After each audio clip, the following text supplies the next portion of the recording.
Olá, olá, olá, compas, boa noite a todos. Estamos aqui diretamente da Rádio Mulambo, aqui é o Weber falando.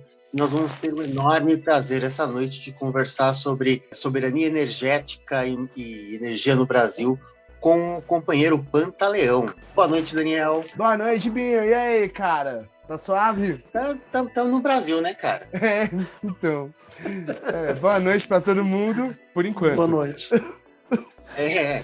A gente pode no máximo estar normal nesse momento. Tá difícil. Tá. Normal, mas numa taxa bastante complicada, né? Né? Exatamente, né? Tem uma faixa aí de tolerância bem alta, né? Porque todo dia ela larga um pouquinho mais, né?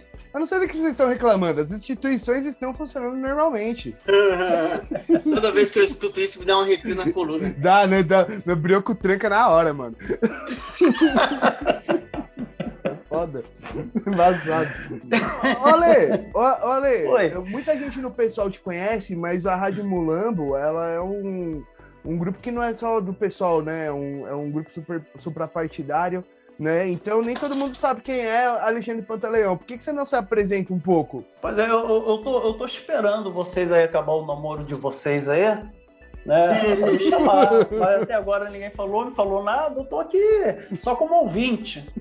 Olha, pessoal, é um prazer muito grande, tá? E eu fico muito feliz em poder participar de uma rádio, de uma versão bem diferente, bem descontraída, fora de tudo que a gente chama de tradicional, né? Isso é formidável. Eu sou Alexandre Pantaleão, sou morador do Rio de Janeiro, sou o terceiro de 9 filhos de um rodoviário e uma doméstica. Nasci numa região chamada Guaratiba, é a 5ª maior região da cidade do Rio de Janeiro, e passei a minha vida toda praticamente militando, desde os 12 anos de idade, acompanhando meu pai, que passou um período na ditadura militar escondido nas matas da região, orientado pelos seus companheiros da época do Sindicato Rural. Então, ruído aí. Infelizmente, eu vou ter que fazer essa crítica aqui. E hoje eu sou militante, né? Sou militante do PSOL, sou formado na área de Ciências Sociais, sou sociólogo profissional, professor e sou petroleiro há 20 anos. Não sou um especialista na área energética, mas eu acho importante a gente estar aqui discutindo até para que aqueles que possam nos ouvir venham a entender, né, e questionar também sobre a situação que a gente está passando. Porque, afinal de contas, o setor energético ele afeta diretamente a mesa do trabalhador, o pão nosso de cada dia. Então, a gente está aí à disposição, né, para a gente bater esse papo aí. Tá ok? Ok. Muito bom, muito bom. Nós também temos aqui conosco, como sempre, nosso querido Ed Batatão. Boa noite, Ed. Como estão as coisas por aí? Boa noite, galera. Aqui em Goiânia tá quente pra caramba. Muito quente. Rapaz, aqui tá um friozinho bacana, viu? São Paulo é gente. Conversa fiada, né? Então, gente, a gente tem ouvido falar bastante aí sobre privatização, PPI, independência, ou quanto o livre capital pode ajudar aí na produção energética do país, né? Uma série de mitos, uma série de fábulas que a gente sempre escuta aí. E nós, no momento, mais do que em qualquer outra época da história, a gente está falando de independência e soberania de fato, né? Hoje, tudo que a gente tem ao nosso redor depende de energia. O que não consome energia diretamente, né? Energia elétrica, consome energia através de combustíveis, baterias e afins. E aí, né, eu queria começar perguntando para você, Pantaleão. Queria começar falando um pouquinho sobre geração de energia no país, né? A gente tem um país aí que produz uma quantidade de petróleo considerável desde a descoberta do pré-sal, né? Mas a gente tem visto aí que a gente tem pago um preço de paridade internacional. O que você acha que é isso, cara? Que putaria é essa? Eu gostaria primeiro só de tentar deixar claro, antes da gente, um pouquinho antes apenas, a gente só fazer uma breve introdução Porque muitas pessoas não entendem o que vem a ser uma matriz energética. Justo, Né? As muito pessoas, justo. não é isso? As pessoas às vezes confundem matriz energética com fontes de energia. Né? Então, é breve, só para o pessoal poder entender, Claro, porque por favor. isso tem uma importância dentro dessa introdução que você fez, que é a questão da nossa soberania. Né? Eu acho super bom, eu acho muito bom a lei explicar isso, não que a gente não entenda, né, mas o Chaves, tá ligado? Exatamente. Eu tô falando de mim mesmo, tá ligado? Eu também não entendo. Não, é porque tem muitas pessoas, né, que faz confusão. Eu acho que é legal isso, né? É um processo pedagógico, a gente tem que ter sempre na nossa cabeça, enquanto militante, essa formação permanente. Né? Então, a matriz energética, na verdade, é um conjunto de fontes de energias que se utiliza para gerar toda essa energia que a gente usa no nosso dia a dia. Né? Então, essa proporção de energia, ela pode ser, essas fontes de energias, elas podem ser renováveis e podem ser as não renováveis. Né? Então, esse conjunto, né, esse parque de fontes de energias que são utilizados para atender as demandas nossas do dia a dia, fazer o carro andar, ligar o nosso celular, né, o fogão, né, ligar, fazer o nosso cafezinho, o uso do fogão. Então, isso, né, é um conjunto de fontes que determinam o que é uma matriz energética. E aí, Posso fazer uma pergunta? Posso fazer uma pergunta, Lê? Pode, Posso? claro. Pode. Tá, então deixa eu ver se eu entendi. Uma matriz energética é uma suruba de fontes energéticas e as fontes energéticas são os participantes dessa suruba? É isso? Perfeito. Ah, beleza. Não, na verdade, eu entendi um pouquinho diferente. E essa suruba... Eu entendi, Dan, que assim, fonte de energia tem para tudo, nem tudo é elétrico. Nem tudo é elétrico. Vira eletricidade. Você pode ter uma matriz elétrica, né? E... Que são o quê? São fontes exclusivamente voltadas para gerar energia elétrica. Aí é uma matriz elétrica. Mas a matriz elétrica, ela faz parte de uma matriz energética, né? Outra forma de dizer é como dizer que todos os polegares são dedos, mas nem todos os dedos são polegares, né? Exatamente, é isso aí. Muito bem. E essas fontes de energia, né, elas podem ser, por exemplo, renováveis. A gente tem a energia, a geração eólica, a hidráulica, né, são as hidrelétricas, a biomassa, como, por exemplo, o bagaço da cana, né, é uma fonte importantíssima hoje para a geração de energia. Ele corresponde a um percentual altíssimo. Né? E solar, e etc. E temos as que não são renováveis, como é o caso, por exemplo, do petróleo. Entretanto, de todas essas aí, o petróleo é o que corresponde hoje o percentual maior dentro dessas fontes de energia que nós temos no Brasil. Ela hoje corresponde a mais de 33%. Então é um valor muito grande.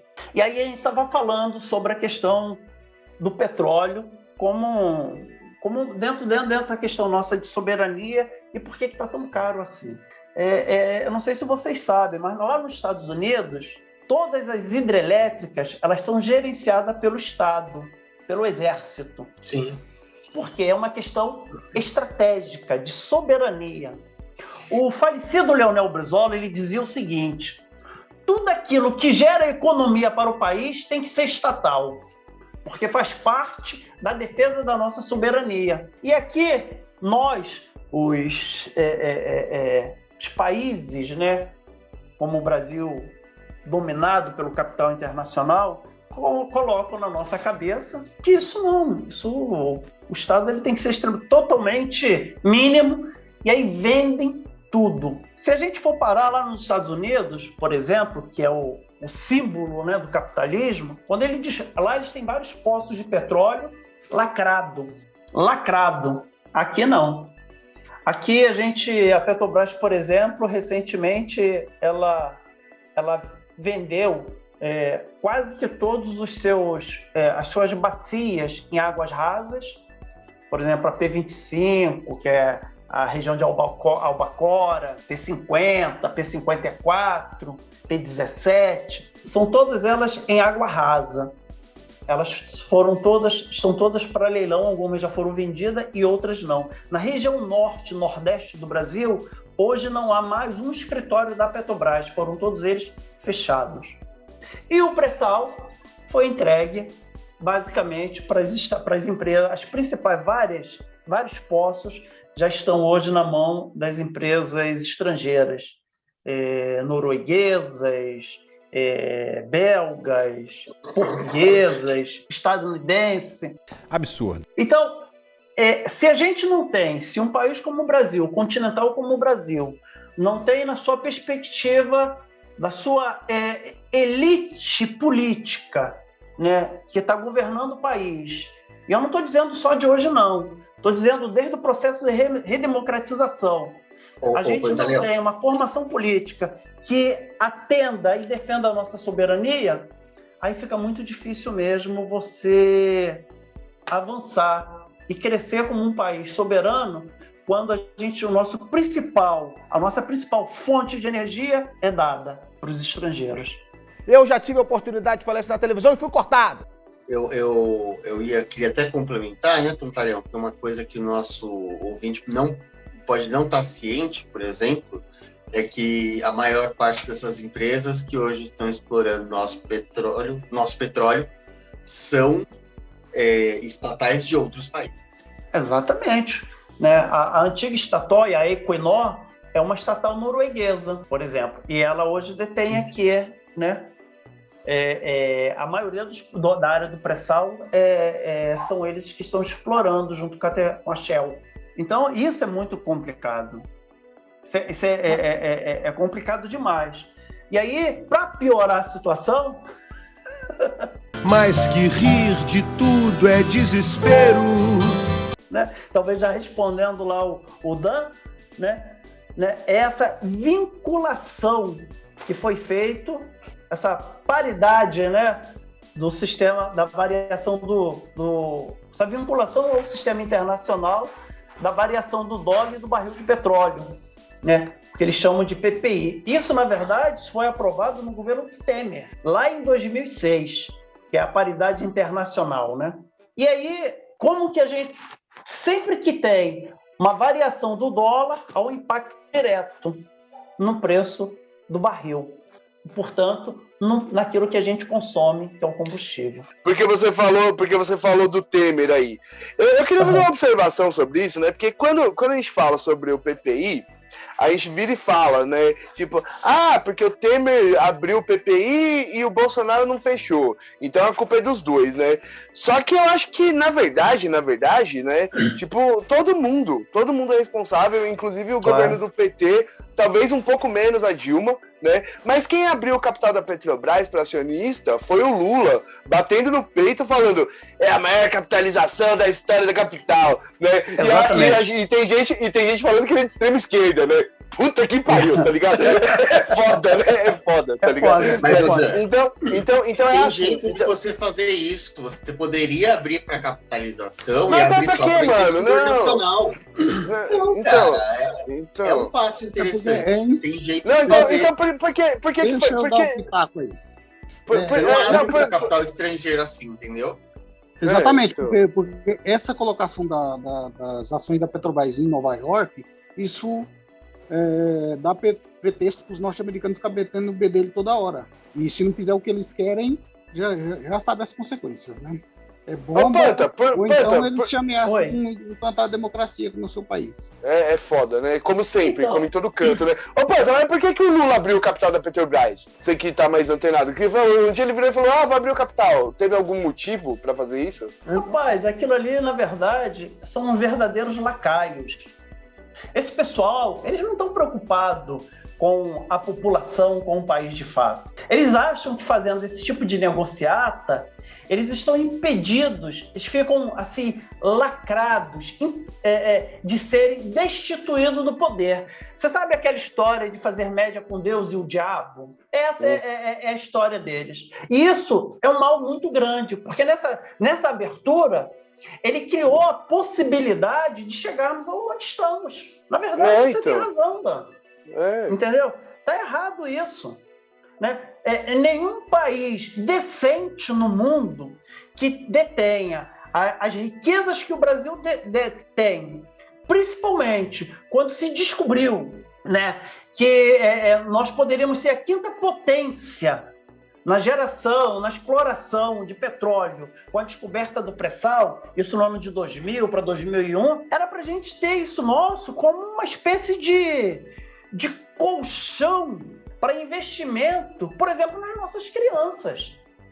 Cada criança nossa, ele poderia receber, ao nascer, ter uma poupança garantida pelo Estado para ela poder custear a sua educação, a sua saúde, o seu lazer. Daria para fazer isso, mas não, eles querem fazer média com Deus e o diabo. E aí, você conhece aquela história da mulher que apanha do marido, e aí a família fala assim, não faz nada não, em nome da família. É o que estão se fazendo com o Lula. O Lula é isso. É o cara que bateu na esposa, e a população, não, em nome da democracia, não vamos falar mal dele, não. É conversa fiada. Havendo processo de venda, a abertura irregular, né, da participação do capital internacional dentro do nosso petróleo, da exploração de petróleo, se deu sem dúvida alguma com ele. Então, não só isso, né? E aí a gente acaba saindo pela tangente, né? A discussão da dívida pública, né? Que houve uma CPI dizendo para abrir, ele não quis abrir essa discussão. Por quê? Porque esse pessoal, lá no fundo, eles não estão preocupados com a população, estão preocupados com a imagem dele. É isso, né? Agora, sobre a questão lá do petróleo, que as pessoas falam, não, que o petróleo é pesado e por isso que tem que refinar é caro. É mentira. O petróleo que tem lá em Urucum, lá no Amazonas, né? Lá na Amazônia, se você pegar o petróleo, retirar dali e colocar no Jeep, o petróleo é de excelente qualidade. O Jeep, ele sai trancando, né? Cavalgando, mas ele anda de tão fino e tão bom, de tão boa que é a qualidade do petróleo. O petróleo na área do pré-sal, se você pegar o petróleo e jogar numa mesa, você viu com um paninho, você limpa ele, porque ele é altamente detergente, é de excelente qualidade. Ademais, né, nós tínhamos aqui refinarias, vocês lembram disso, né? E as nossas refinarias estão sendo vendidas. Olha o que acontece, por exemplo, hoje lá na Bahia. É onde tem a gasolina, o combustível mais caro do Brasil. Porque venderam a refinaria, eles estão refinando e está vendendo muito caro. Agora, recentemente, coisas de um mês atrás, venderam a refinaria que tinha lá em Manaus. Vai acontecer a mesma coisa. Então, quando você tem o produto e não tem, e você vende o seu mecanismo na sua cadeia para o refino, para transformá-lo em produto para jogar direto no mercado, é óbvio que ele vai ser caro. É óbvio que vai ficar caro. Então, não é bem só a qualidade do nosso petróleo. Em alguns poços, realmente, o petróleo ele é muito pesado, né? E eles são até trocados com países da África, né? Do Oriente Médio, em troca de um outro petróleo, porque ele é muito pesado, ele é característico para outro tipo de atividade, como fabricação de asfalto, outras coisas. Mas a descoberta do pré-sal, ele tornou o Brasil como detentor de um petróleo de excelente qualidade. Essa descoberta do pré-sal não atraiu o interesse dos norte-americanos, daí eles armaram a cama de gato com Lula? Sem dúvida que sim. Na verdade, o pré-sal, ele já existiu um estudo. E a Shell, ela ganhou algumas leilões, né? Só que ela não conseguiu extrair o petróleo. E aí, né, a gente, mesmo as pessoas não valorizando, a Petrobras ela tem excelência na tecnologia de exploração em águas ultraprofundas. Ela desenvolveu isso. E aí, então, ela começou a explorar. Eu lembro, inclusive, não sei se você pode fazer esse recorte aí, né, buscando na internet, a Miriam Leitão e o Carlos Sardenberg falando que o pré-sal era um engodo, era uma mentira. Pois é. Isso em 2001. Isso aí Eles falavam que não prova. existia. Isso aí é a prova de que o Carlos Alberto Sardenberg e a Miriam Leitão, eles, na verdade, eles trabalham com uma emissora que é uma espécie de um cavalo de Troia colocado aqui pelos norte-americanos já na década de 60, para fazer os interesses deles aqui. Outra coisa, deixa eu te perguntar uma coisa. Essa questão de valorização das energias verdes, essa história de abandonar o petróleo, isso não é uma estratégia dos norte-americanos para fazer o mundo abandonar o petróleo para sobrar mais para eles? A Europa comprou esse mito aí da energia verde e está lá, nas mãos dos russos e agora na mão dos norte-americanos. Isso não. Não, mas não a Europa está na mão dos russos e dos americanos, porque, por exemplo, a Inglaterra também, perdão. A Inglaterra e a Alemanha decidiram fechar as suas usinas nucleares, não por problema relacionado à poluição, mas por pressão de imagem pública. Exatamente. Porque uma das fontes renováveis mais limpas é a energia nuclear. Mas olha só, a gente sabe que os norte-americanos, eles usam, inclusive, ONGs supostamente muito verdes para travar os países. Eu acho que em parte sim. Mas vamos prestar. Vocês observam que a Petrobras, nos últimos, talvez, 16 anos, talvez, 20 anos, né? O próximo a isso, ela deixou de ser uma empresa de petróleo, passou a ser chamada uma empresa de energia. Vocês imaginem o seguinte, eu acho que a possibilidade de termos petróleo e guardá-lo como uma fonte estratégica. E, paralelo a isso, a gente pode sim desenvolver outras fontes de energia e incorporar essas fontes de energia na nossa malha energética. Porque há, de fato, uma grande necessidade, né, de diminuirmos a emissão de gases, estufas, essa geração imensa de poluição na atmosfera, através da energia eólica, que o Brasil hoje é o nono maior parque gerador de energia eólica do mundo, e energia solar, que a gente está capengando aí em 2% por falta de incentivo. Mas esses tipos de energia, eles podem se suprir boa parte da nossa malha para geração de energia elétrica, da nossa malha energética. E o petróleo, ele pode apenas servir como um complemento, mas ser um checkmate estratégico por uma crise qualquer que venha a acontecer. Uma coisa não inviabiliza o outro. Agora, contar, né, Pantaleu, que toda a expertise de engenharia, a expertise técnica da Petrobras pode com certeza ser explorada, ser usada na geração de energias renováveis. Por exemplo, energia de maré, que a gente ainda não tem uma coleta significativa, pelo menos que eu saiba. Enfim, né, o que você disse, é uma empresa de energia. O petróleo, a gente usa ele para muita coisa, além de gerar energia, né? E aí, o Weber, você estava falando sobre a capacidade, né, da Petrobras e essa importância dela em fomentar, né, políticas públicas para geração e desenvolvimento de outras fontes de energia. Por exemplo, vocês lembram do biodiesel?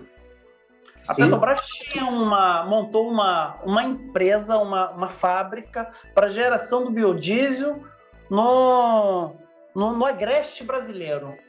Um local que não se podia plantar batata, aipim, nada, né? Apenas dava-se para plantar uma espécie de, acho que é peão o nome. E ali ela estava fazendo o quê? Gerando renda para aquela população. E estava fixando o homem onde ele mora. Em vez de fazer toda essa... permitir, né, que as pessoas lá do interior viessem para a metrópole, e sendo aqui na metrópole rejeitado por grande parte da população, por subemprego, não tendo onde morar corretamente, indo até para mendigância, ele ficaria lá. E aí é óbvio que esse tipo de ação, a pequeno e talvez a curto e até médio prazo, ele não vai gerar lucro nenhum. Mas tem um lucro social muito maior. Sim. E as pessoas não conseguiram e não conseguem enxergar isso.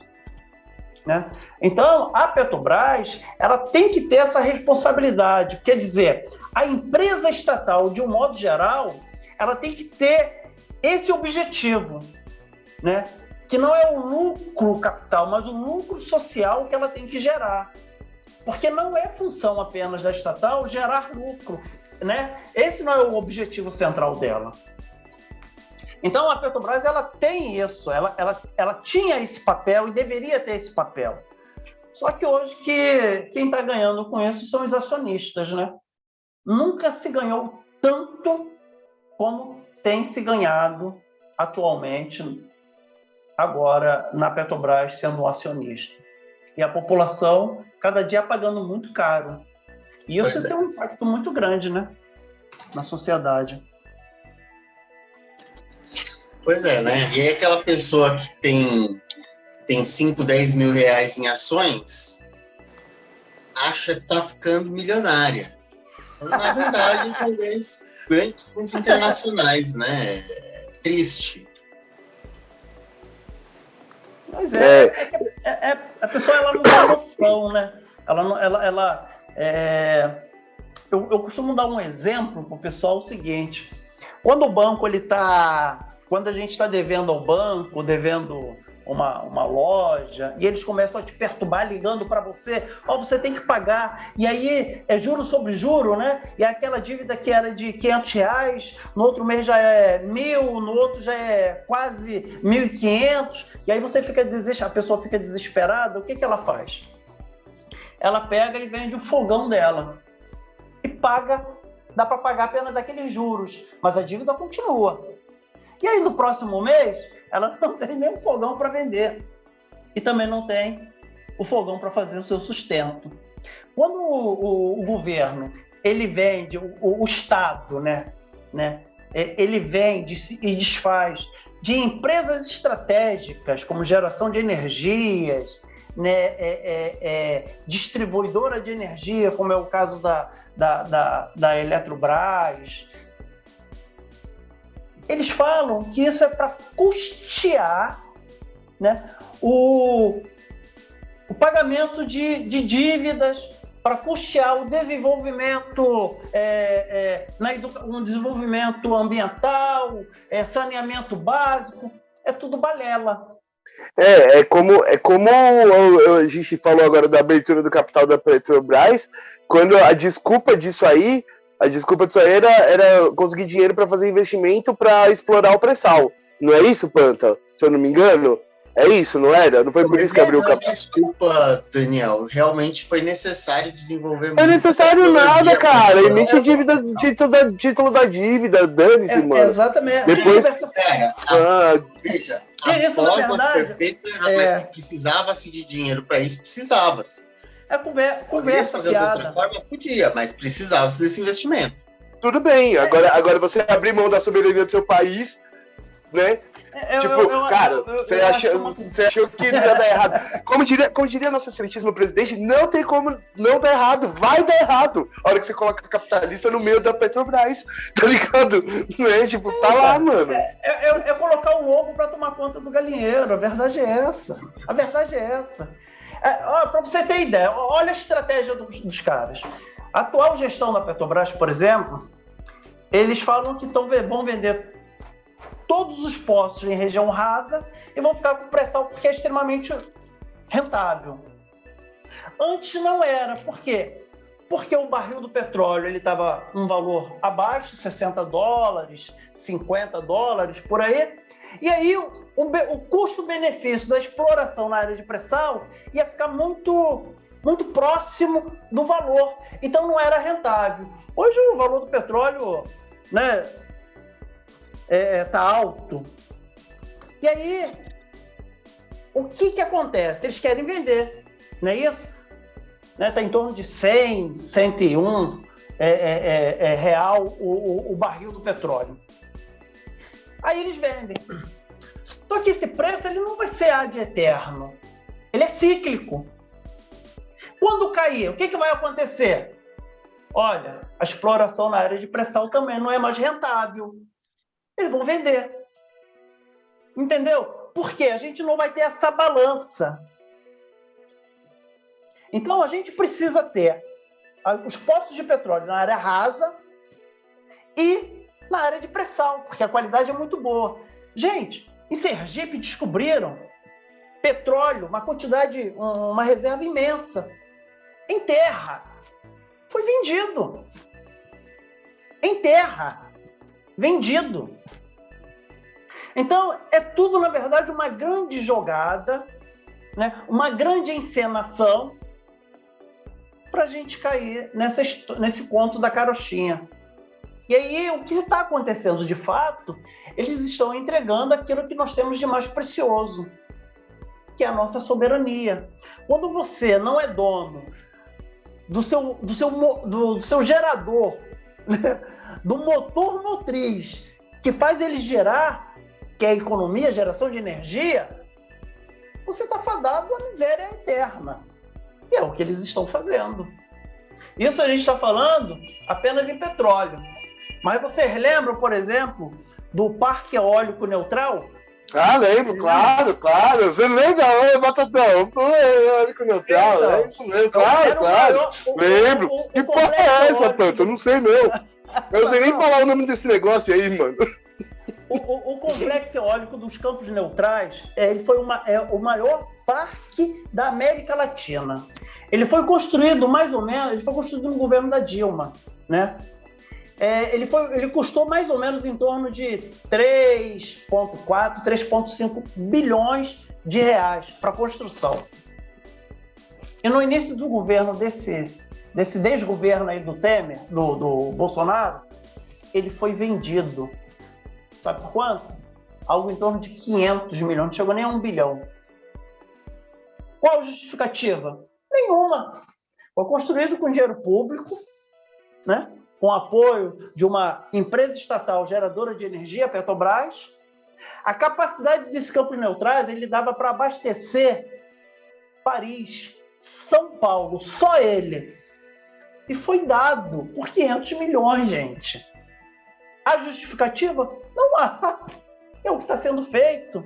E era uma energia limpa, né?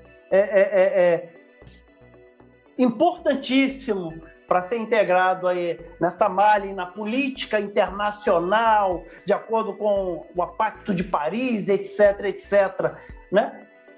Foi dado. Ele não foi vendido, ele foi dado. É como se nós tivéssemos em uma feira, uma banquinha de feira, e tivéssemos lá o desgoverno atual doando a troco de banana, como se fosse no horário da xepa, né? Para o capital internacional. E é exatamente isso que estão fazendo com a Petrobras, né? Sendo que o petróleo, segundo os geólogos, ele não é uma fonte renovável. Ainda é mais complicado ainda, né? Eu sou a favor do seguinte, olha, termos a Petrobras explorando petróleo, refinando petróleo, vendendo ele, porque a gente produz em real, refina em real e a gente não pode vender no valor de dólar. E está paralelo desenvolvendo, né, outras fontes para ser incorporada à nossa malha energética, como energia eólica, biocombustível, energia solar. E aí a gente, na medida que a gente vai descobrindo, né, outros poços de petróleo, a gente lacra ele e deixa ele estrategicamente ali. Caso tenha uma distorção no mundo, uma crise mundial, a gente pega o petróleo e vende para eles no nosso preço. Essa é a política de um país soberano, não do jeito que está sendo feito. É isso. Então, o Campos Neutrais é um exemplo de um parque eólico imenso, o maior da América Latina, que foi doado e foi construído com dinheiro público. Então, não há justificativa nem para a venda da área rasa, porque eles falam que economicamente não tem mais pressão, não tem óleo, e tem uma espécie de perfuração, uma perfuração mais profunda, e sabe-se hoje, os geólogos, que tem muito petróleo além daquele poço que está na profundidade perfurada. Ale, agora a pergunta de $1 milhão. Dá ou não dá para estocar o vento? Dá sim. Isso é fácil. E como que é isso aí? Explica aí para nós. Uai, ar comprimido, Daniel. Desculpa, meu, não sou obrigado a saber de tudo, caralho. Mas, Não, são várias técnicas. Na verdade, quando você fala de energia eólica, você tem... O que você tem, muitas vezes, é dificuldade de formas de guardar e soltar essa energia. Uhum. E uma das formas que você tem, por exemplo, é uma que você usa essa energia eólica para erguer um pistão num poço extremamente profundo, por exemplo, um poço de petróleo ou de gás que já está esgotado. Quando você precisa dessa energia, você vai soltando esse pistão. Esse pistão gira as turbinas e faz a geração naquele momento. Então você consegue... São maneiras de você contornar a instabilidade do vento, na verdade. E tecnicamente, isso pode ser feito através de congelamento também. Você pode congelar o ar, né? Resfriando ele a menos de, sei lá, a menos de 200 graus Celsius, por exemplo. Ele se transforma em líquido. E de cada 10 litros de ar, né, ele dá origem a 1 litro de ar líquido. Então, inclusive lá no Rio Grande do Norte, tem uma empresa que estoca o vento. Então, isso é verdade.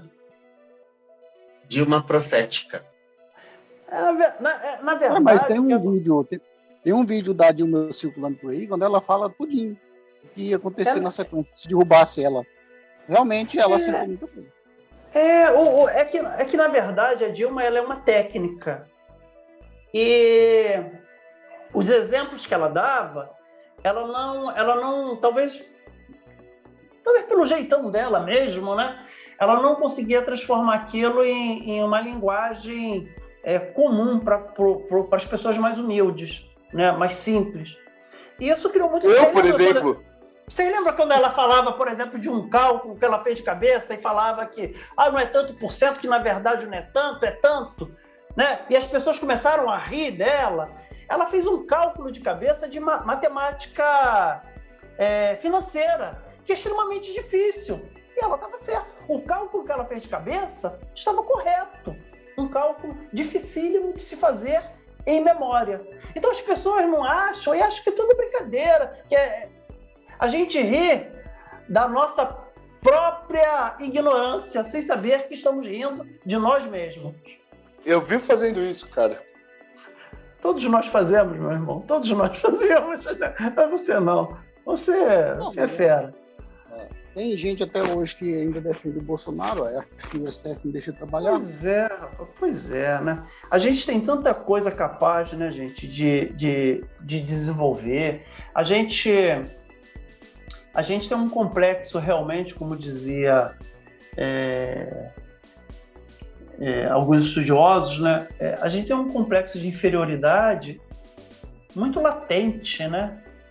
Se a gente tem dentro do mesmo local de trabalho, uma pessoa que trabalha ali às 8 horas com a gente, almoça com a gente, na hora do almoço tira aquele cochilinho lá dentro do vestiário, e aí de repente essa pessoa, por algum motivo, né, de vaga que ocorreu dentro da fábrica, ele é promovido para ser o nosso supervisor, raras exceções a gente apoia, a gente faz o contrário. A gente fala assim, aquele cara, fulano, foi promovido a supervisor, foi promovido a gerente, aquele cara que tirava cochilo aqui comigo, a gente tem o costume de não valorizar a pessoa que está no mesmo piso que a gente.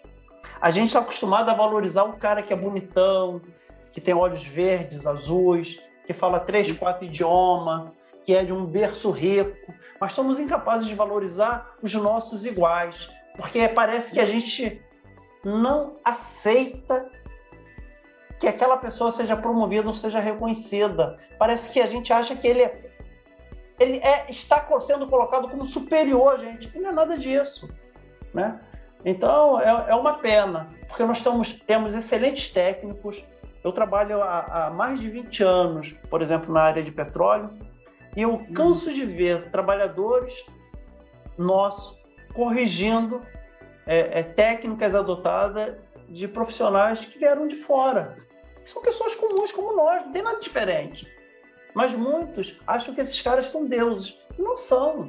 São pessoas comuns como nós. Tem dificuldade como nós temos, é óbvio, mas eles têm outros incentivos que nós não temos aqui, né? Enquanto lá, seus países de origem, por exemplo, incentivam a sua população a viajar, a praticar esportes radicais, não é isso? A gente aqui está lutando ainda para construir casa, para morar, gente. São realidades diferentes, mas são pessoas como nós. Por isso que eu sou a favor daquele projeto lá, Skate para Todos, né? Isso daí é isso aí. Eu, por exemplo, sou a favor, né, de que todo o fundo do pré-sal seja investido como uma poupança para as crianças, todas as crianças. Dar a ela um direito, né, através desse investimento, dessa poupança, né, para que elas utilizem na sua maioridade. Eu sou a favor disso. Na Finlândia eles fizeram algo parecido, mas fazendo uma poupança para a Previdência e investindo em educação. Noruega. Mas investindo... Acho que a Noruega também, né? Eu não me recordo agora qual dos dois que foi. Tudo igual. Não é igual não. Eu acho que foi a Noruega, o Weber. Acho que foi a Noruega.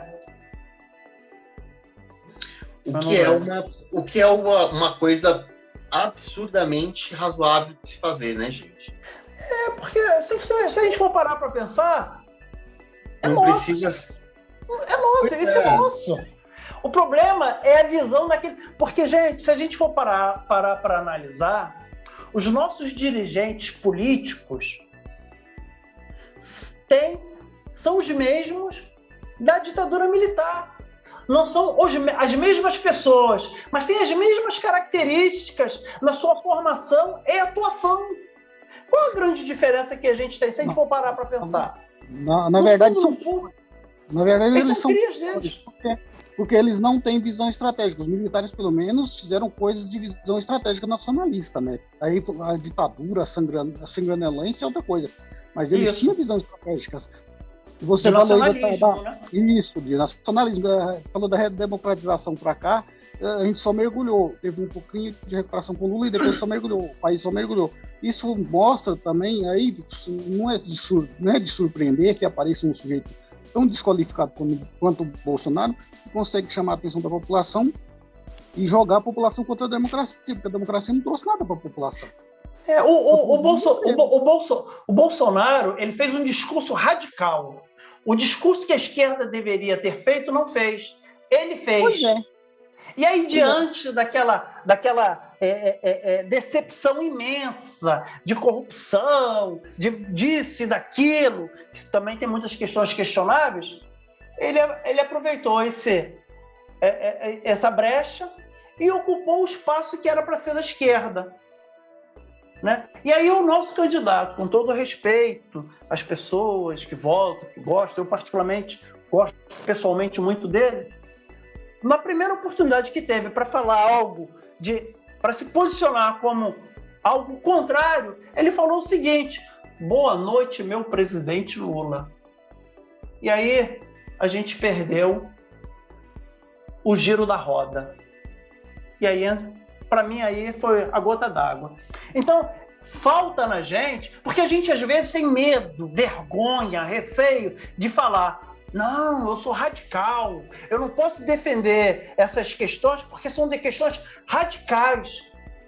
Mas o que é ser radical? O que é de fato ser radical? Um país que vive uma miséria profunda, onde a gente acorda 4 da manhã, 5 da manhã para ir trabalhar, a gente encontra crianças dormindo em calçadas, famílias inteiras encalçadas. O que é ser radical em um país onde mais de 30 milhões não tem sequer onde morar? O que é, gente, ser radical em um país onde o salário mínimo não dá para comprar uma cesta básica, segundo, né, o que determina o DIEESE? O que é ser radical, gente? Onde a gente tem escolas, onde os professores não têm aumento salarial há anos. O que é ser radical em um país, né, que, em vez de incentivar o reflorestamento da nossa Mata Atlântica, da nossa Amazônia, proteger os nossos povos tradicionais, eles incentivam ao desmatamento e a instalação de termoelétricas, porque os nossos reservatórios estão sem água. É óbvio que vão estar sem água. A gente está deixando de ter a nossa proteção, né, de árvores. Então, não é nada. Ser radical dentro desse contexto, né, é menos do que se discutia no século passado, retrasado, inclusive na Europa. O nosso posicionamento de esquerda é um posicionamento de direita na Europa. Então, a gente não pode ter medo e nem vergonha de falar, de defender determinadas bandeiras. É impossível, a gente não pode. Porque ser radical para a gente é realmente defender aquilo que tem que ser interesse do povo. É inaceitável, em pleno século XXI, com tanta tecnologia, um país riquíssimo, maravilhoso como o Brasil, a gente ainda tem crianças passando fome, gente. É inaceitável isso. Isso não é de doer o coração, não. É de arrancar o fígado. E a gente vê essa covardia, desses deboches, desses discursos. Não, porque foi melhor aqui, tudo a mesma porcaria. Ao longo da história dos últimos 20 anos, a dívida pública do Brasil só aumentou. A gente paga, ano passado foi empenhado, quase 53% de tudo que a gente gerou de riqueza nesse país para pagar a amortização de dívida pública, gente. Juro de dívida pública. E detalhe, uma dívida pública não auditada, né? Não auditada, não audita essa porra, que é pra continuar pagando os... Nossa, é foda. Não foi auditada, Dani. Ela não foi auditada, mesmo tendo uma CPI autorizando que ela fosse auditada. E quem não quis auditar foi quem? Vocês lembram? O governo do Lula. Hein? Depois então a gente é radical, né? Pois é. Eu vou ser radical, então, agora. Isso não é nem ser radical. Passamos a revolução, então. Isso é mais radical do que isso não existe. Vamos fazer a revolução. Não, mas não é uma questão apenas de fazer a revolução, porque para fazer a revolução, você tem que estar com as condições para tais, e a gente não está. Apesar de toda a contradição que existe, né? Nós temos um número de capitalista muito inferior ao número da classe operária, porque a classe operária ela é majoritária, sem dúvida, mas os instrumentos ideológicos não permitem que a classe operária se sinta como aquele que é subordinado e explorado pelo capital. O cara, ele é dono de uma banquinha de jornal e ele acha que ele é capitalista. Por quê? É um processo ideológico que foi criado para ele achar assim. Então, enquanto a gente não tiver as condições, todas as condições, a revolução ela não é possível. E por isso que eu acho que a revolução que a gente precisa é a revolução educacional. Sim, aí são uma estratégicas, revolução educacional. A gente precisa pensar em sociedade do próximo milênio, a gente precisa pensar os problemas sociais com a mentalidade do mundo que nós somos, e a gente não está se preparando para nada disso, a gente está olhando para o passado.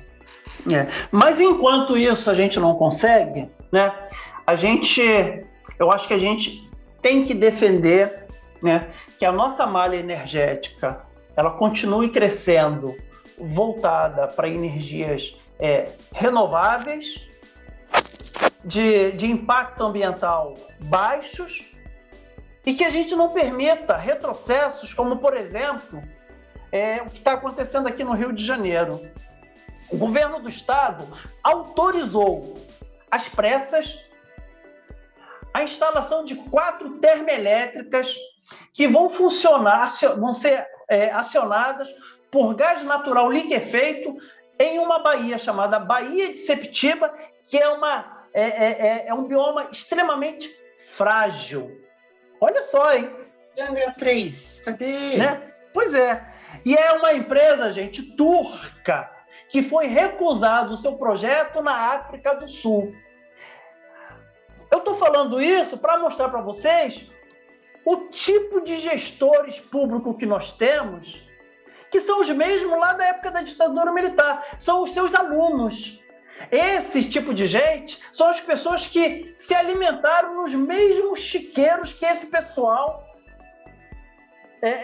foram criados. Eu iria até mais longe, viu, Pantaleão? Eu acho que é a mesma mentalidade do feitor, Isso.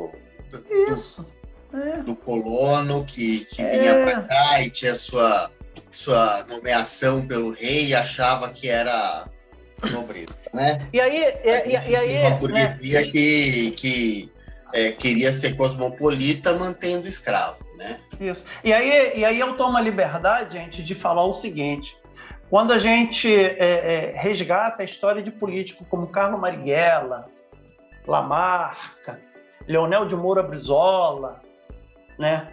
São pessoas que a gente, vendo o histórico deles, falam assim, a gente para, caramba, nós tivemos tanta oportunidade e a gente não valorizou. E hoje a gente tem dentro do PSOL um camarada chamado Babá, que é fundador do partido, é pré-candidato ao Senado, e a direção do partido aqui no Rio de Janeiro dá mínima pro cara. E é um cara que... Jabá pro socialismo e liberdade aqui, né? Domingo nós vamos fazer uma live com o Babá. Entendeu?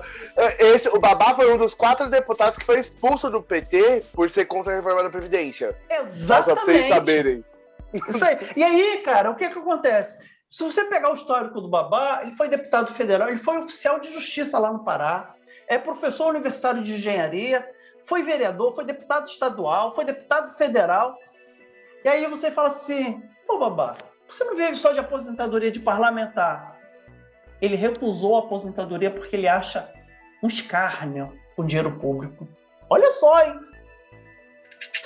Fizemos um evento aqui na região de Guaratiba para o pré-lançamento da minha candidatura, que eu sou um pré-candidato a deputado estadual, né, aqui pelo Rio de Janeiro. E convidei o Babá. Aí ele mandou para mim e falou, Pantaleão, como é que eu faço para chegar aí, que eu moro na Tijuca, né? Qual o ônibus que eu pego? Eu falei, você não tem carro? Não, Pantaleão, eu não tenho carro e eu não pego Uber porque eu não concordo com a precarização do serviço, eu só ando de transporte público. Esse cara não é do Brasil, gente. Olha, entendeu? É isso. Então a gente tem que aprender a valorizar pessoas que têm esse perfil, porque é disso que a gente precisa no comando desse país. E a gente tem que aprender, e as pessoas não valorizam. Ficam negociando carguinhos, como se isso fosse resolver o problema da nação. Talvez resolva o problema dele lá no carnê dele das casas Luiza, Bahia, sei lá o quê, né? Mas não resolve o problema político nacional. O problema político nacional resolve com pessoas que têm identidade e coerência com a política. Porque o que a gente tem implantado no Brasil não é política, é uma negociata, é uma negociação. Política não é isso, né? Lá no século IV, Aristóteles dizia que a finalidade, o objetivo da política é a busca da felicidade. E esse tem que ser o nosso objetivo. Se não for esse, não resolve nada, nada tem significativo, e é o fim de tudo, é o fim da história. É isso aí. Gente, sabe com quem que o Pantaleão tava brigando no grupo dos ativistas digitais esses dias aí? Vocês não vão acreditar, você vai falar com o Fevereiro, mano. O Fevereiro, Pantaleão, ele é personagem recorrente aqui do Rádio Mulamba. Eu sei. Ele falou aí que a política, a busca da felicidade é por isso que a maioria dos políticos de sucesso está no centrão aí. Eles buscam a felicidade. Né, rapaz? É impressionante isso, né? É uma coisa assim de... nojento. Binho, você tem mais pauta aí, não tem? Mas sabe o que acontece? Não, mas essa conversa tá indo num caminho mais ou menos. Vamos lá. As pautas são meramente orientativas, né? Esse é o lema da Rádio Mulambo, tá ligado? É o nosso lema aqui, né? Eu tava aqui para falar de uma coisa que a gente já falou, né? Que era a diferença da matriz energética para a matriz elétrica e tal. A composição da nossa energia hoje, né? Que a gente sempre fala, né? Que a hidráulica é uma fonte renovável. Ela mas nós temos dois fenômenos acontecendo no Brasil. Aliás, tem um fenômeno acontecendo no Brasil hoje, que é os reservatórios vazios estão produzindo metano. Que é um gás mais poluente até que o CO2, né? E a gente também tem uma dependência hidrelétrica muito grande, né? Além do impacto também, né? Para construir uma hidrelétrica, você tem que destruir uma área imensa construindo um lago, né? Ela é renovável depois, né? É renovável depois. Apesar deles falarem, por exemplo, desses novos modelos que ele falou que geração por fio da lâmina d'água, que ele aproveita o sentido das correntezas das águas, mesmo assim, você destrói uma área imensa, quilômetros para construir. Então ela não é bem, né, essa coisa maravilhosa, não. Né? Sim. Eu acho que a saída, né, hoje é a questão solar e eólica e a biomassa, né? Tem que diversificar, né, Pantaleo? Tem que diversificar, exato. A gente não pode ficar fechado só em um tipo de modelo, porque você corre o risco de ter uma crise em determinado setor, área, e aí você tá ferrado, né? Eu vou voltar a bater nessa tecla, porque eu acho que é uma tecnologia que a gente demoniza muito por duas péssimas, por dois próximos exemplos, que é a de fissão. Enquanto a gente não dominar a fusão nuclear está aí, que produzir a longo prazo é baixíssimo. As falhas que aconteceram foram falhas muito mais humanas do que da tecnologia, né? E são coisas que a gente vai aprendendo. A gente tem modelos hoje muito mais seguros, como os geradores de sal. Você não tem o risco de ter uma sobrecarga, né? Não, e a geração da energia nuclear, ela também tem um outro aspecto, além só da questão da geração da energia, que é a tecnologia em si. Né? Eu acho que o desenvolvimento da geração da energia nuclear no Brasil, ela está muito mais voltada... aí sim, ela está muito impedida por organismos internacionais do que outra coisa. Isso, para mim, é fato. Tem muito obstáculo com algumas tecnologias, né, de reaproveitamento de combustível, porque, em teoria, também dá para você fazer uma bomba. Exato, é por isso. Você lembra quando o Brasil conseguiu desenvolver, por conta própria, as centrífugas? Sim. Eles ficaram assustados, porque eles esperavam que fosse algo gigantesco. As centrífugas que o Brasil desenvolveu é algo baixo, pequenas, 1,60 m, 1,70 m. Isso lá fora não existe. Os caras olharam aqui e falaram assim, nossa, vocês estão brincando, essa que é a centrífuga de vocês? Então, o Brasil tem muita capacidade, nós temos cientistas aqui extremamente capazes, mas o desenvolvimento da energia nuclear esbarra muito com os dominadores do poder militar hegemônico mundial. Sem dúvida alguma. Não tenho dúvida disso. Mas também tem muito medo bobo, né, Pantaleo? As pessoas têm receio de investir na tecnologia porque midiaticamente, né, é ruim, é perigoso, ninguém quer ter uma usina nuclear na sua casa, mas ninguém fala, por exemplo, que os Estados Unidos, a maior parte da produção energética deles é espalhada porque eles têm muitas usinas nucleares espalhadas, né? Eles funcionam há séculos. Você tem... tecnologia é incremental, né, Pantaleo? Mas eu A gente acho tem que o nosso... dom para isso. Mas eu acho que o nosso... A falta de desenvolvimento da energia nuclear no Brasil, é claro que tem essa questão midiática que você falou, mas eu acho que esse não é o maior empecilho, não. Porque, por exemplo, quando vai se implantar uma indústria poluidora, como, por exemplo, a Companhia do Atlântico, né? Todos sabiam que ela é extremamente poluidora quando eles colocam lá determinados equipamentos deles lá, fornos, né, para poder fazer um trabalho lá. Chuva de prata. A região onde eles foram implantados, aqui no Rio de Janeiro, a temperatura aumentou em 2 graus, para vocês terem ideia. Todos sabiam disso, mas foi implantado. Entendeu? Por quê? Porque eles queriam que fosse implantado. Agora, a questão da energia, se quisesse, não seria um problema midiático querer impedir.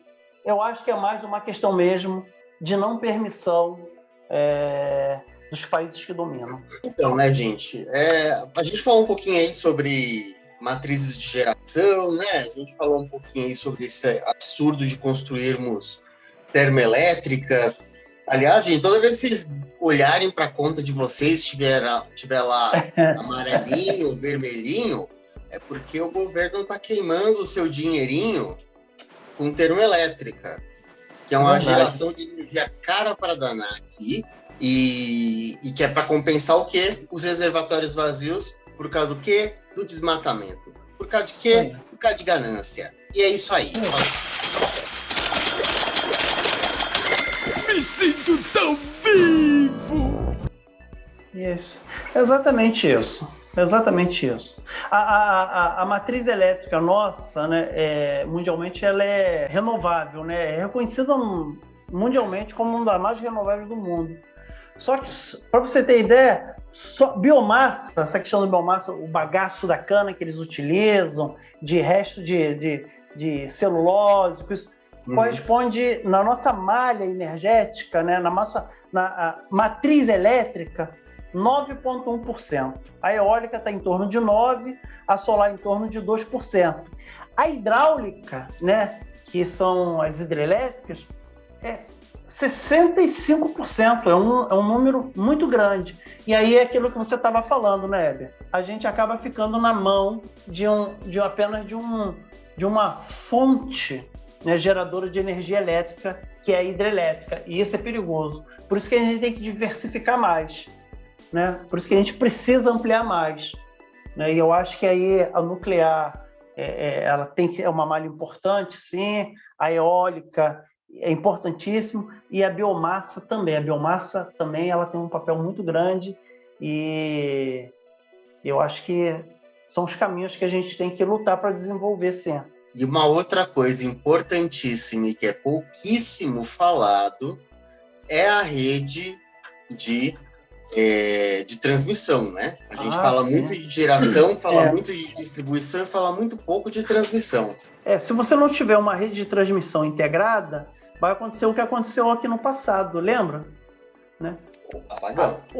Um estado ali do seu lado tem energia e você não tem, porque a rede dele não está integrada à sua está ligada a uma outra.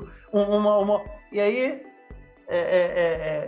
foi um vacilo muito grande, né? Um erro muito grande. Claro que é. Eu tenho a raiva para Natália, porque aí não é um caso de transmissão, distribuição, né?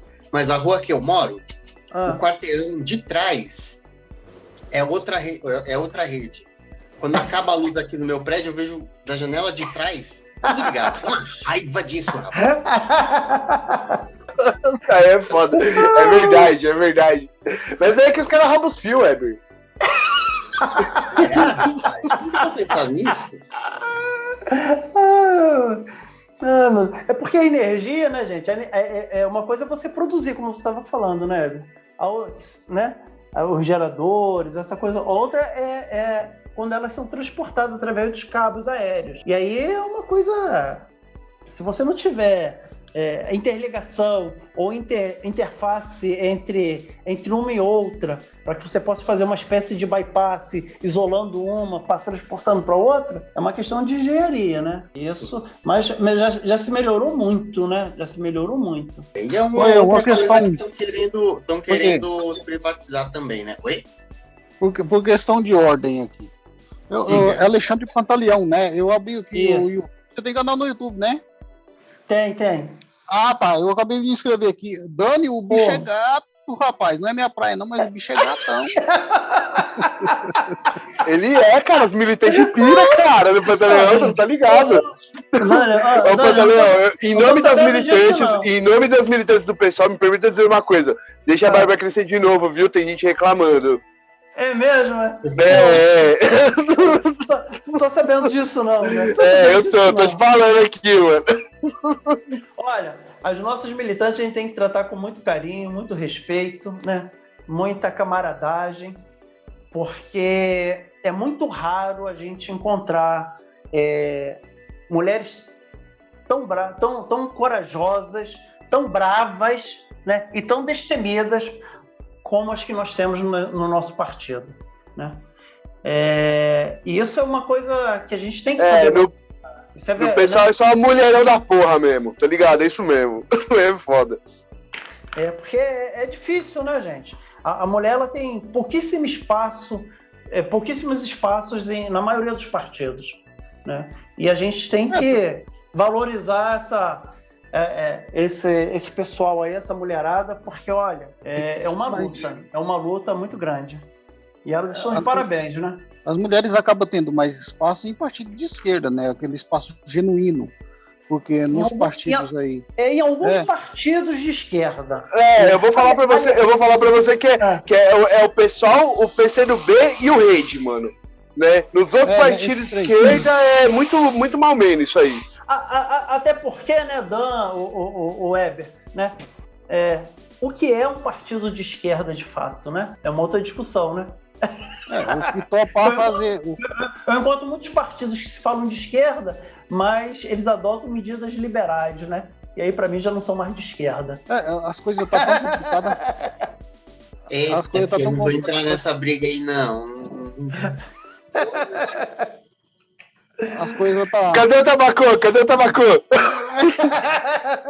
Figura, né? Gente boa. As coisas estão tão complicadas que na Europa a Marine Le Pen tá com um discurso de esquerda. Olha só que conversa. Rapaz. O mundo tá louco, tá de cabeça para baixo. Mas ela tentou várias vezes com o discurso de direita e não conseguiu, tá tentando. O que a gente tá falando. O que a gente está falando aqui, a gente está defendendo, gente, olha só, a nossa soberania energética. Isso é discurso lá da direita, não é nem da esquerda. Cá entre nós, você quer coisa mais. Cá entre nós, você quer coisa mais conservadora do que essa? Isso é uma forma conservadora, totalmente conservadora, tá ligado? Sim, mas você ser conservador. A gente é conservador. A gente é conservador energético. A gente é tão conservador energético que os nossos queridíssimos deputados queriam fazer um projeto para taxar a produção energética solar individual. Então, tipo, se eu não comprar energia da rede, eu vou ter que pagar uma taxa porque eu produzo do sol. Porque o sol pertence... Exatamente, isso aí. Mas você não é do partido Rede? Eu sou. Quem? Então, tô na Rede. Essa não é boa. Ninguém deu risada. Mas não foi a gente que propôs isso, não, cara. Isso na edição, mano. Foi muito ruim, mano. Tá ligado? É ruim, né? Deixa eu passar pra frente, então. Mas olha só, pessoal, eu acho o seguinte, vamos fazer aqui uma meia-culpa. Os militantes, de um modo geral, eles são camaradas, de um modo geral mesmo, pessoal do PT, do PCdoB, da Rede. Nós, militantes, né, de um modo geral, nas nossas lutas diárias, nós nos ombreamos. O problema, de um modo geral, são as cúpulas dos partidos. Exatamente. Isso é um problema muito sério. Então, às vezes, o militante ele não tem culpa de uma decisão que se toma. Por quê? nem sequer ele foi ouvido, ele não teve nenhum direito de participar da discussão, dirá executá-la. Então, às vezes acontece muito isso. A gente brinca assim, né? Você não era do tal partido? Foi do teu partido. Aí o cara fica meio sem jeito. Mas ele não é culpado, coitado. Ele não é culpado. foda, né? É foda. E o Luquinha? E quando a gente trouxe o Luquinha do PSB Eu ia aqui? falar disso, cara. Então fala. Enfiar a cabeça no buraco. Coitado desse menino, cara. Poxa. Vocês são terríveis, hein, rapaziada? Vocês são Cara, terríveis. não, mas o Luquinha é Eu foda, tô fazendo mano. isso com ele. Quem tá fazendo isso com ele é o partido dele. Não sou eu. O que é foda é o PSB, tá ligado? Pessoal, Vem eu cá, acho que a gente tem que lutar permanentemente, né, para defesa da nossa soberania e para tudo aquilo que venha desenvolver a nossa soberania. A cultura, É assim, né? a educação. Se você vê que é uma estatal estrangeira que quer comprar, acende o alerta vermelho. Não custa. Claro. Não, se você vê que qualquer um quer comprar uma estatal, você fala, mano, é porque alguma coisa tem de bom, né? Não, Porque é ruim. assim, Não, que assim, eu sou o mercado financeiro de Dan, corporação que vem aqui todos os dias comprar Não, privatização. veja, Dan. Eu tô falando o seguinte, quando o capital quer comprar uma empresa, ele quer comprar uma empresa que ele quer lucro. Quando um estado estrangeiro quer comprar uma estatal de outro estado, é porque isso é estratégia. Agora eu saquei! A China não está comprando estrutura de distribuição e transmissão elétrica através do mundo porque ela é boazinha. Isso aí. É porque isso é extremamente estratégico. Exatamente. Não, assim, tá. Não é isso. É isso. Gente, olha só, Ô, pessoal.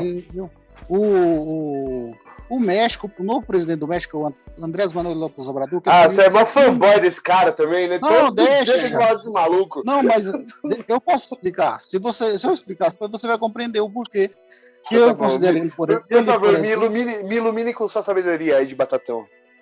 Porque eu considero ele o maior líder de esquerda no mundo atualmente, muito maior do que Lula, porque o Lula é só gogó, conversa fiada.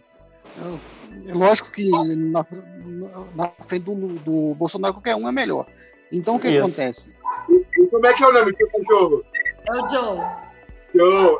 É o Joe.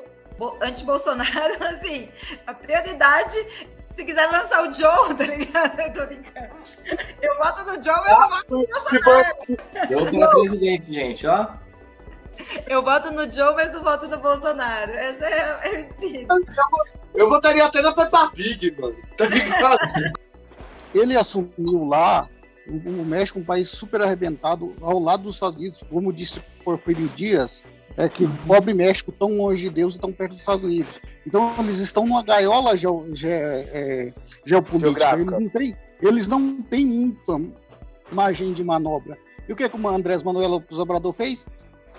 Ao assumir, comprou uma refinaria no Texas, está construindo uma refinaria de duas bocas, que chama refinaria, e está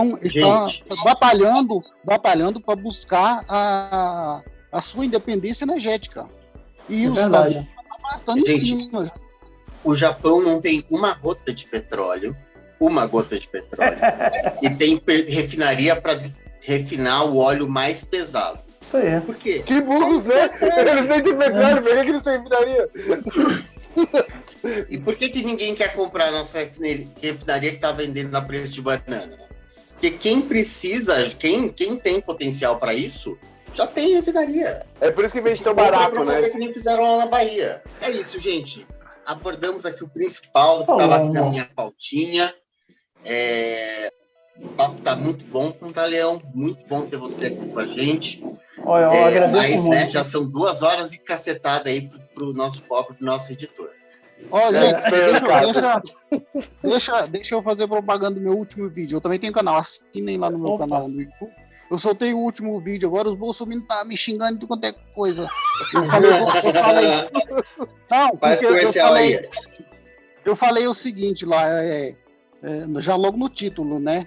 Eu falei logo no título assim que... Não, olha assim, aqui, a gasolina está muito cara, não? Assim, a gasolina está muito cara. Toma vergonha na cara, não voto Bolsonaro de novo. E ixi, eles entraram lá, já brigaram até. Pronto, vão te Não, perturbar. mas eu adoro o Bolsominion, cara. Eles engajam mais que a galera da esquerda, tá ligado? Eles são maravilhosos. Bolsominions, muito obrigado pela audiência. Entendeu? Obrigado mesmo. Comenta aí, xinga pra caralho. Fala que nós é tudo maconhista, tô nem aí, tá ligado? Xinga mesmo. Eles xingam. Eles são maravilhosos. Por isso que eu participo de vários grupos de Bolsominion no Face, tá ligado? Só pra soltar os vídeos lá pra eles ficarem nervosos. Falou. Pessoal, olha, eu quero realmente agradecer a vocês aí, né? O que for possível aí a gente poder ajudar, participar, é importante. A vida é muito corrida, né? Eu trabalho viajando, embarcado. Sábado agora eu vou ter que ir lá para Pernambuco. Então é um corre-corre danado. Então às vezes eu acabo não pegando nenhuma tarefa, nenhuma coisa aí para ajudar vocês. Não é que eu não queira, é que realmente eu não posso me comprometer nesse sentido.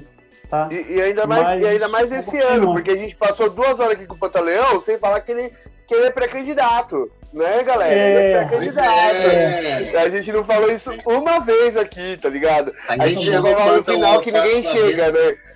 A gente chamou o Pantaleão outra vez só pra falar disso aí, Dan. Mas a próxima vez que a gente trouxer o Pantaleão, a gente vai ter que fazer com a câmera aberta pra mostrar a cara dele. Primeiro que ele é lindo, né? Entendeu? Tem que fazer o Daniel, segundo que ele é candidato, né? Tem que mostrar a cara dele, né, mano? Daniel, o cara não vai voltar mais se fica sediando um rapaz. Não, acho que vai. Isso me ama, você não tem ideia. Pegar uma foto, Dan. Tá virando um caso, né? Pantaleão assim, bem sensual pra colocar na capa do vídeo. Não, eu vou. Eu vou arrumar uma foto dele sem camisa, tá ligado? Aí todas as meninas da esquerda vão vir assistir o vídeo, tá ligado? Ô, Daniel, não é a nossa praia, não, mas o cara é bonito mesmo. Não, é gatão pra caralho, mano. Ele é, mano. E ele se destaca mais ainda porque na esquerda só tem gente feia, tá ligado? Que isso? Não faço não. Que isso? Não faço não. Olha o Batatão pra você ver, mano. Puta que pariu. Só derrota, mano. Que isso? Não faço não. Bom, não, é sério. Aí da próxima vez que a gente chamar.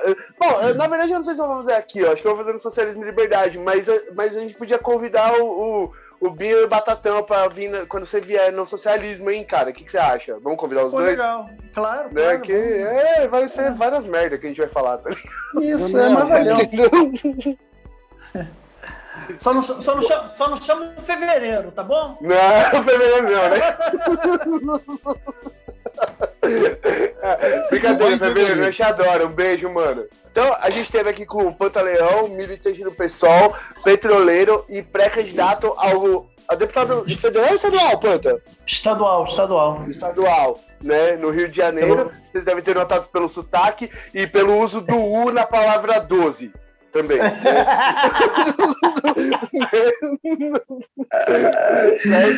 Bom, e eu estive aqui também com os nossos parceiros de sempre, Ed Batatão, de Goiânia, pré-candidata ao governo de Goiás, né? E Heber Dantas do Rede, né? Que, assim como eu, também é favorável à federação, tá? E que se dane todo mundo que é contra. Um grande abraço, pessoal. E eu sou o Dan, do lado leste da periferia de São Paulo, diretamente pra Rádio Mulambo. Falou, valeu!